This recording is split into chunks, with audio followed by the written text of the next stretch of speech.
Loué soit le nom de notre Sauveur Jésus-Christ par sa grâce infinie.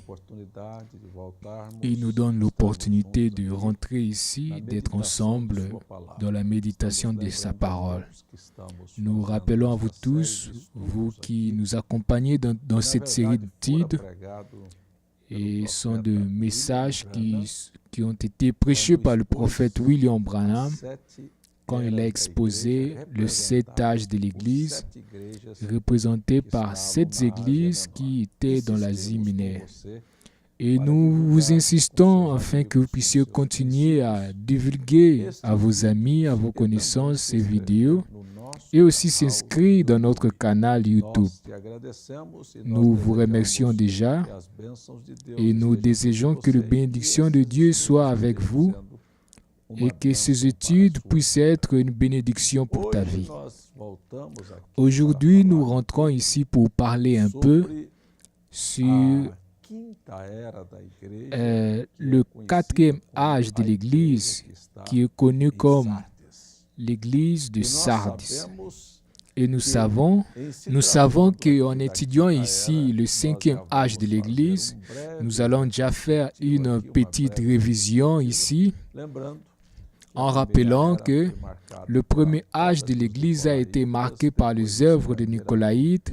Après, vous allez voir la doctrine de Balaam. Après, vous allez voir la doctrine de Nicolaïte.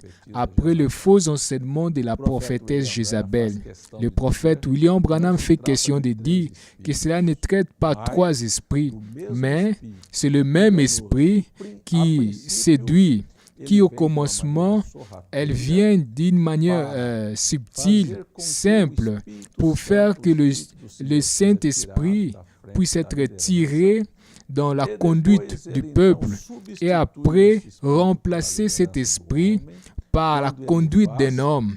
Et quand il fait cela, il change un peu la chose et emprisonne les gens. Et ce qui est la doctrine de Balaam en disant que nous tous nous sommes des frères, mais les gens ne perçoivent pas qu'ils sont déjà entrés dans la piège. Quand nous arrivons dans les enseignements de la prophétesse Jézabel, n'importe qui pouvait s'opposer à cela, elle tuait. Souvenez-vous que dans la figure du prophète Élie, il a pensé qu'il était resté seul. Et beaucoup de gens ont dit que est-ce que je me suis trompé ou je suis le seul à voir que ce monde religieux est perdu et de voir que cette société s'est éloignée de Dieu et que la faute de tout cela, c'est la religion. Voyez l'influence de la religion dans une société.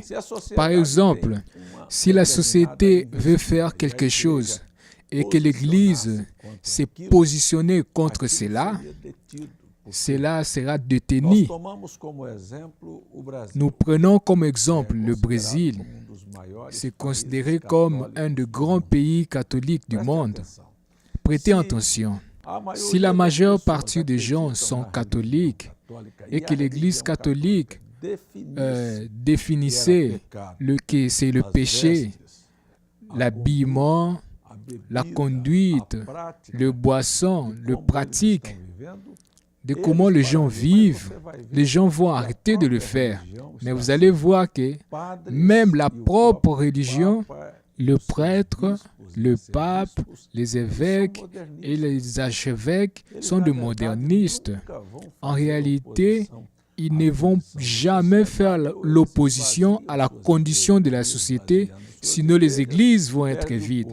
Et si les églises sont vides, ils vont perdre l'argent, et en perdant l'argent, ils n'ont pas le pouvoir. Alors, ils ne vont jamais s'élever contre cela.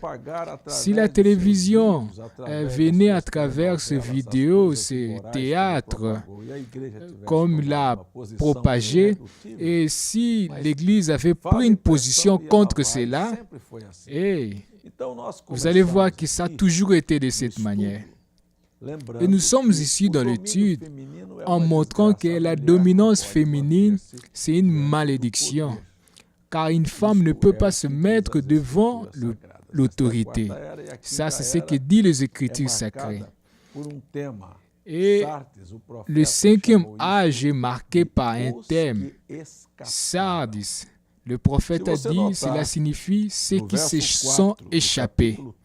Si vous notez au verset 4 du chapitre 3, il est écrit, mais il y a en Sardis certaines personnes qui ne se sont pas contaminées et avec moi ils vont marcher du blanc, car ils sont dignes de cela. Voyez, Sardis, c'est la renaissance. C'est exactement ici qu'après avoir traversé beaucoup des années, de l'année 606 jusqu'à l'année 1520, un espace de 906 ans de ténèbres, de mort, de persécution de l'Église en vendant de l'indulgence et de papes remplissant leur palais des enfants bâtards et même de papes qui ont été trouvés en plein acte d'adultère. Et vous allez voir les églises, vous voyez des fils bastards de toutes sortes d'abominations. Et Luther s'élève. Luther vient et dit, le salut n'est pas pour acheter l'indulgence. Les gens n'ont pas le salut pour faire de la pénitence. Et ce comportement de prêtre est complètement mauvais. Et cette hostile qu'ils sont en train d'offrir, ce n'est pas le corps de Christ, et le juste vit par la foi. Et il présente les 95 thèses contre l'Église. Et de là est née la réforme. Et de là s'échappent certaines personnes de ce système dénominational. Mais je dois vous rappeler que cela a commencé vraiment avec un air spirituel. Mais pour devenir fort et pour affronter Rome, Luther, 3 ans plus tard, il s'est allié au roi Henrique de l'Angleterre. Le roi Henrique VIII de l'Angleterre. Et qu'est-ce qui est arrivé après avoir s'allié? Il a fait exactement ce que l'Église a fait à Nicée. Alors, il a laissé d'être spirituel. Le mouvement maintenant est devenu un mouvement politique. Et Luther traîne les gens dans un affrontement de paysans contre leur seigneur. Et là est arrivée une grande tuerie. Beaucoup de gens sont morts. Une chose absurde, parce qu'il est arrivé faire ce qu'il ne devrait pas faire. L'Église n'est pas appelée pour entrer dans le problème politique. L'Église est appelée pour prêcher l'Évangile.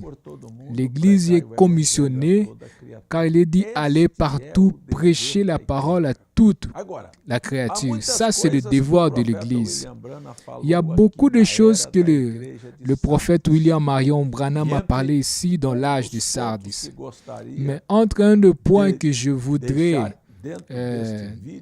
parler dans ces vidéos encore, c'est beaucoup de gens sont appelés à entrer dans des points de contradiction, dans des points complexes.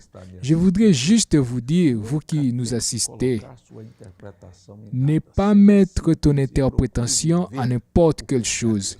Sois simple et cherche à vivre le christianisme et ne se met pas là où vous n'avez pas la commission de se mettre.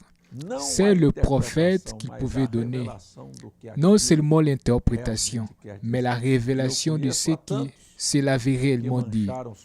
Je connais beaucoup de gens qui ont taché leurs vêtements, ils ont perdu leur opportunité et ils sont devenus esclaves d'un esprit nicolaïte, ce qui est la conduite d'un homme. La conduite d'un homme c'est regarder si tu n'es pas esclave de tes propres pensées. Voyez si vous n'êtes pas conduit par vous-même et influencé par des esprits. En suivant le prophète, en suivant la parole, le Saint-Esprit va vous diriger. Mais en vous suivant vous-même, en suivant tes idées, vous êtes tombé dans le même trou. Ceux qui se sont échappés, trop peu. Que Dieu vous bénisse.